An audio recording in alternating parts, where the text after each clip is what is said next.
Hey, what's up mga idol? Magandang araw at kumusta kayo? So pag-uusapan natin ngayon, yun pa rin ang impeachment case ni VP Sara Duterte. Ano na ba ang mangyayari nito? Kasi kanina mga idol, sa botong 18-5, pinabalik sa House of Representatives ang impeachment case ni Sara Duterte mga idol. At ayon ito sa mga senador, ibabalik nila dahil titingnan o hihimayin ng mga i-verify ng mga congressman kung wala ba itong paglabag sa, kumbaga, dumaan ba ito sa due process, kung bakit ipang-apat na impeachment yung pinasa nila at pinasa sa Senado.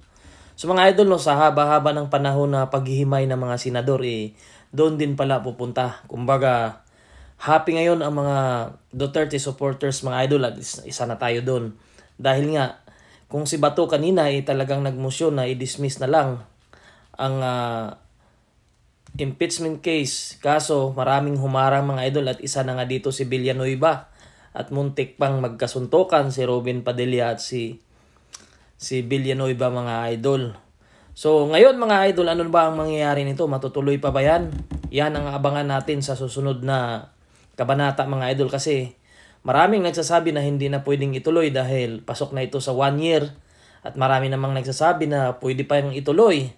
So mga idol, sari-saring opinion talaga mga idol yung about sa election, kaya magulo itong impeachment na to. Bakit pa kasi nagsampa sila niyan? Dapat wala na yan. Di naman sa totoo lang, hindi naman nakakatulong sa ekonomiya natin yan eh. Nagkakaroon lang ng division yung mga tao, kasi alam naman natin na kumbaga iba-iba yung paniniwala mga idol, kumbaga hati. Mas lamang pa nga yung ayaw ng impeachment kasi hindi naman daw yan nakakatulong sa pagbaba ng mga presyo ng bilihin sa Pilipinas. Kaya yan, abangan natin mga idol, ano bang mangyayari niyan? Matutuloy pa ba yan o hindi na? Dahil kanina talaga ay majority mga idol, no, 18, kumbaga 18-5 yung botohan. Ang hindi lang bumoto sa pagbalik doon sa House of Representatives ay sila Coco Pimentel, Grace Po, si Binay, at sino pa yung isa? Ontiveros, expected naman yan. At yun lang yata, at saka si Gatchalian. So mga idol, tandaan nyo yung 5 na yan. Pagdating ng eleksyon, gagantihan natin yan. Kasi isa tayo sa ayaw ng impeachment mga idol, kasi totoo, hindi naman talaga nakakatulong yan eh.